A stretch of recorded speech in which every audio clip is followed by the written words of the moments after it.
Maintenance और alimony, इसके बारे में तो आप सबको पता होगा। जब भी हस्बैंड वाइफ के बीच में कोई डिस्प्यूट होता है और बात तलाक तक आ जाती है तो अंडर सेक्शन 125 ऑफ सीआरपीसी पत्नियों को ये राइट दिया गया है कि वो अपने पति से मेंटेनेंस क्लेम कर सकती हैं। और जो कोर्ट है वो पत्नी के भरण पोषण के लिए, खर्चे के लिए हर महीने पति को कुछ अमाउंट फिक्स कर देती है कि उसको वो पत्नी को देना होगा। ये तो होती है मेंटेनेंस। या फिर पत्नी एलिमनी ले सकती है कि डिवोर्स के टाइम पे वो वन टाइम सेटलमेंट कर सकती है और एक साथ लमसम अमाउंट ले सकती है। तो पत्नी या तो मेंटेनेंस ले सकती है जो कि हर महीने पति देता है, अगर वो ये नहीं चाहती तो वो एलिमनी भी ले सकती है जो कि वन टाइम सेटलमेंट होता है। डिवोर्स के टाइम पे एक साथ मोटा पैसा लमसम अमाउंट पत्नी को दे दिया जाता है। अब पत्नी मेंटेनेंस या एलिमनी तो क्लेम कर सकती है और बहुत से मैटर्स, बहुत से डिवोर्स केसेस तो इसी आधार पर डिसाइड हो जाते हैं कि पत्नी को कितना मेंटेनेंस या एलिमनी मिलेगा। लेकिन सबसे बड़ा एसेट तो होती है प्रॉपर्टी। वो आपका घर हो सकता है या फिर आपकी जमीन हो सकती है। तो इस कंडीशन में पत्नी का पति की संपत्ति पर क्या अधिकार होता है, कितना अधिकार होता है, ये जानना बहुत जरूरी हो जाता है क्योंकि मोस्टली लोगों को इसके बारे में नहीं पता होता और फिर वो बाद में पछताते हैं। इसी को लेके पति पत्नी में कॉम्प्लिकेशंस बढ़ जाती हैं क्योंकि मिडिल क्लास फैमिली में सबसे बड़ी इन्वेस्टमेंट या सबसे बड़ा एसेट प्रॉपर्टी होती है। तो ऐसे में जब कपल्स के बीच में डिस्प्यूट हो रहा है, सेपरेशन की बातें चल रही हैं, डिवोर्स की बातें चल रही हैं, तो ऐसे में पत्नी का पति के संपत्ति पर क्या अधिकार और कितना अधिकार होता है, ये सबसे बड़ा सवाल आता है। तो फ्रेंड्स, आज की इस वीडियो में हम इन डिटेल जानेंगे कि पत्नी का पति की संपत्ति पर कितना और क्या अधिकार होता है। तो फ्रेंड्स, मैं हूं एडवोकेट ज्योति और आप देख रहे हैं हमारा चैनल लीगल स्टोर हाउस। अगर अभी तक आपने हमारे चैनल को सब्सक्राइब नहीं किया है तो चैनल को सब्सक्राइब कर लें और नीचे दिए गए बेल आइकन को ऑन कर लें क्योंकि लॉ से रिलेटेड ऐसी इंपॉर्टेंट इन्फॉर्मेशन हम आपके लिए लेके आते रहते हैं। तो फ्रेंड्स, बिना किसी देरी के शुरू करते हैं आज की इस वीडियो को। तो फ्रेंड्स, पत्नी का पति की संपत्ति पर कितना और क्या अधिकार होता है, इसको लेकर बहुत ही ज्यादा कंफ्यूजन रहती है। तो मैं आपको बता दूं कि अभी फिलहाल के लिए जो करंट लॉ है उसके हिसाब से अगर कोई भी प्रॉपर्टी पत्नी ने खुद अपनी कमाई से, अपनी इनकम से इकट्ठी की है, वो उसकी सेल्फ एक्वायर्ड प्रॉपर्टी है, यानी कि स्व अर्जित प्रॉपर्टी है और उस प्रॉपर्टी के ऊपर टाइटल भी उस वाइफ का है, तो उसके ऊपर उस वाइफ का ही अधिकार होता है। तो अगर आपकी खुद की सेल्फ एक्वायर्ड प्रॉपर्टी है और उस प्रॉपर्टी के ऊपर टाइटल भी आपका है तो इस कंडीशन में वो प्रॉपर्टी आपकी होगी। लेकिन तब क्या अगर वो प्रॉपर्टी हस्बैंड के नाम पे हो और वो प्रॉपर्टी के लिए जो पैसा है वो वाइफ ने दिया हो, तो क्या ऐसे में वो वुमेन उस प्रॉपर्टी को क्लेम कर सकती है?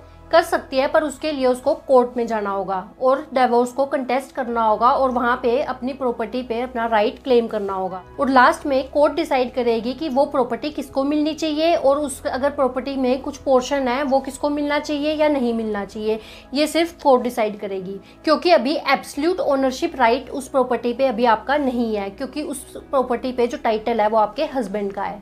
एब्सोल्यूट ओनरशिप का मतलब है कि प्रॉपर्टी पर टाइटल किसका है, यानी कि प्रॉपर्टी किसके नाम पर है। अब मान लो कि हस्बैंड वाइफ ने मिलकर एक प्रॉपर्टी ली, पैसे भी हस्बैंड ने दिए और उस प्रॉपर्टी के ऊपर टाइटल भी हस्बैंड का है, तो वो प्रॉपर्टी किसकी होगी? हस्बैंड की होगी। बट तब क्या अगर ज्वाइंट प्रॉपर्टी है, हस्बैंड और वाइफ की कोई ज्वाइंट प्रॉपर्टी है, दोनों के नाम पर उसका टाइटल है, तो ऐसे में वो प्रॉपर्टी किसके पास जाएगी? तो ऐसी ज्वाइंट प्रॉपर्टी पे दोनों का हक होता है। ऐसी ज्वाइंट प्रॉपर्टी पे पति और पत्नी दोनों का अधिकार होता है, चाहे उस प्रॉपर्टी के लिए पैसे किसी ने भी दिए हों, क्योंकि वो एक ज्वाइंट ओनरशिप वाली प्रॉपर्टी है और उस पे जो टाइटल है वो दोनों का है, तो उस पे दोनों का ही हिस्सा बनेगा। तो ज्वाइंट प्रॉपर्टी के केस में जब कभी भी लड़ाई झगड़ा होगा, डिवोर्स की बात आएगी, ओनरशिप को लेके बात आएगी, तो उस पे दोनों का अधिकार होगा। तो ऐसे में प्रॉपर्टी को सेल कर कर दोनों को बराबर हिस्सा, बराबर अमाउंट दे दिया जाएगा। अब मान लो कि किसी वाइफ ने प्रॉपर्टी खरीदी है लेकिन वो प्रॉपर्टी उसने अपने पति के नाम पे खरीदी है, तो इस कंडीशन में वाइफ को कोर्ट में सिविल सूट फाइल करना होगा। तो ऐसी सिचुएशन में उस वाइफ को कोर्ट में ये प्रूव करना होगा कि कैसे वो प्रॉपर्टी उसकी है, उसने कैसे पैसे दिए हैं, खुद की अर्निंग से दिए हैं या पेरेंट्स से पैसे लेके उसने वो प्रॉपर्टी ली थी। तो ये सब वो कोर्ट में बता सकती है, बट उसको वो सब प्रूव करना होगा। सिर्फ कह देने से वो प्रॉपर्टी उसकी नहीं हो जाएगी। सिमिलरली अगर कोई प्रॉपर्टी हस्बैंड ने खरीदी है लेकिन उसने वो अपनी वाइफ के नाम पे खरीदी है तो वो प्रॉपर्टी वाइफ की होगी। लेकिन जो हस्बैंड है वो सिविल सूट फाइल कर सकता है और उस प्रॉपर्टी को रिकवर कर सकता है, लेकिन उसको भी कंटेस्ट करना पड़ेगा और कोर्ट में प्रूव करना होगा कि कैसे वो प्रॉपर्टी उसकी है। तो सिंपल सी बात यह है कि प्रॉपर्टी पर जिसका टाइटल होगा वो प्रॉपर्टी उसी की होगी। ये मैटर नहीं करता कि वो प्रॉपर्टी किसने खरीदी, जो मैटर करता है वो करता है टाइटल। टाइटल हस्बैंड का है तो प्रॉपर्टी हस्बैंड की होगी, टाइटल अगर वाइफ का है तो प्रॉपर्टी वाइफ की होगी, अगर जॉइंट टाइटल है तो प्रॉपर्टी दोनों की होगी। और अगर पैसे किसी ने दिए हैं और प्रॉपर्टी किसी के नाम पे है तो ऐसे में आपको सिविल सूट फाइल करना होगा और कोर्ट में प्रूफ करना होगा, सबूत दिखाने होंगे और उस टाइटल को कोर्ट में क्लेम करना होगा। लेकिन फ्रेंड्स, पत्नी की एब्सोल्यूट ओनरशिप हस्बैंड की प्रॉपर्टी के ऊपर बिल्कुल भी नहीं होती है, लेकिन पत्नी को पति की प्रॉपर्टी में और सास ससुर की प्रॉपर्टी में रेजिडेंशियल राइट्स दिए गए हैं। जिस भी घर में पत्नी शादी कर कर आती है उस घर से उसको कोई नहीं निकाल सकता, क्योंकि उस घर में हालांकि उस प्रॉपर्टी के ऊपर उसका अधिकार नहीं होता है, लेकिन वहाँ पे रहने का यानी कि रेजिडेंशियल राइट उसके पास है और वो वहाँ पे आराम से रह सकती है। और इसके अलावा पत्नी मेंटेनेंस या एलिमनी भी क्लेम कर सकती है। तो फ्रेंड्स, आई होप अब आपको क्लियर हो गया होगा कि पति की संपत्ति में पत्नी का कितना अधिकार होता है। तो फ्रेंड्स, आई होप ये वीडियो आपको अच्छी लगी होगी, यूजफुल लगी होगी, इन्फॉर्मेटिव लगी होगी। अगर ये वीडियो आपको अच्छी लगी है तो वीडियो को लाइक करें, शेयर करें।